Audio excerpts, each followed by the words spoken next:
SQL क्या होता है? एसक्यूएल व्यू देखते हैं। व्यू क्या होता है? व्यू एक टाइप का चश्मा है।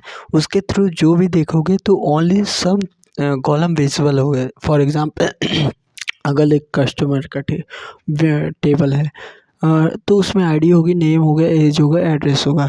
बट अगर हम उस टेबल को एक व्यू बना दें, नेम और एज, तो जब हम व्यू को देखेंगे ना तो हमें, और उसको एलिस कर दिए कस्टमर अंडरस्कोर व्यू से, तो हम इस व्यू को देखेंगे तो हमको नेम और एज बस दिखाई देगा कॉलम का।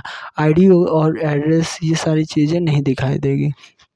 तो व्यू एक चश्मा है जिसके थ्रू देखोगे तो हमें ओनली सब कॉलम विजिबल होंगे, सारी चीज़ें विजिबल नहीं होंगी। ठीक, तो व्यू कैसे देख, अगर हम करते हैं select start from the employ से करते हैं तो ये आईडी, नेम, एज और एड्रेस से ये सारी चीज़ें देगा, ये सारी चीज़ देगा। लेकिन अगर हम व्यू क्रिएट करते हैं, क्रिएट व्यू लिखते हैं और फिर इसके बाद कहते हैं व्यू का नाम डाल देते हैं, जैसे कस्टमर अंडरस्कोर व्यू लिखे, तो ये व्यू का नाम है। क्रिएट व्यू लिखे और फिर इसके बाद व्यू का नाम लिखे। एज सिलेक्ट, अब इस सिलेक्ट में क्या क्या सिलेक्ट होगा? फर्स्ट नेम और एज। तो फर्स्ट नेम और एज, नेम और एज का सिलेक्ट कर रहे हैं फ्रॉम एम्प्लॉय। तो इसको, इस क्वेरी को जैसे रन करेंगे तो एक व्यू क्रिएट हो जाएगा जिसका नाम क्या रहेगा? Custom underscore view. तो ये व्यू क्रिएट हो जाएगा डीबी में। ठीक, अब आते हैं क्या व्यू फ्रॉम द, व्यू को देखेंगे कैसे? तो select start from the custom view को देखेंगे तो इससे हमें व्यू का दिख जाएगा जिसमें दो ही कॉलम रहेगी, नेम और एज का। ठीक, व्यू में अल्टर कमांड भी यूज़ कर सकते हैं, ड्रॉप कमांड भी यूज़ कर सकते हैं।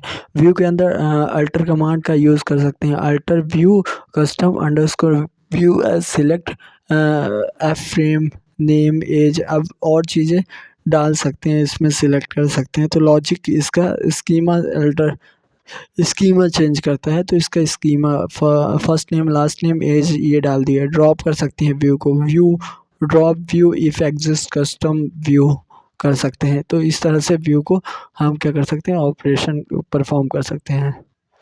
तो माई एसक्यूएल व्यू क्या है? View is the database that has no value, जिसकी कोई वैल्यू नहीं होती। It content are based on the base table, ये बनाया जाता है बेस टेबल के बेस पे।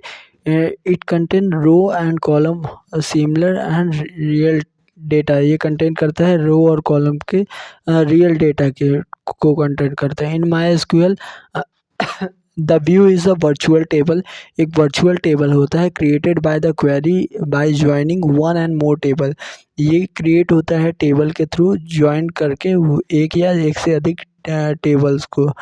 It is operate similar to base table, ये ऑपरेट होता है जैसे बेस टेबल ऑपरेट होता है, base table, but do not contain any data of its own, ये खुद का डेटा नहीं कंटेन करता है, ये खुद डेटा नहीं कंटेन करता है, लेकिन ये ऑपरेट होता है किसके? बेस टेबल के बेस से। ठीक, the view and table have one main different, view और टेबल में एक मेन डिफरेंट ये होता है that the view are defined built on the top of the another table और व्यू।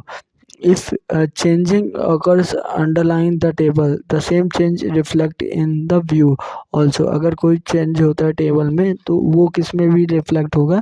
व्यू में होगा।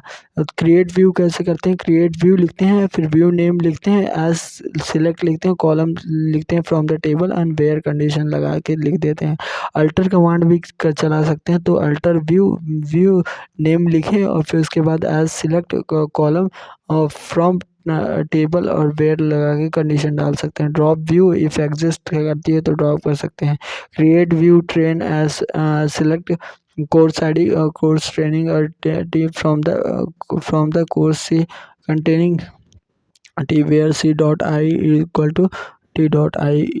View of the logical using joint cluster, ये जॉइंट क्लस्टर का यूज़ करके व्यू बना लिए। Note we can also import and export table schema from the file, हम क्या कर सकते हैं? इम्पोर्ट या एक्सपोर्ट कर सकते हैं टेबल फ्रॉम द फाइल से, जैसे डॉट CSV या जेसन फाइल से भी इम्पोर्ट या एक्सपोर्ट कर सकते हैं इसको। टेबल को, ठीक।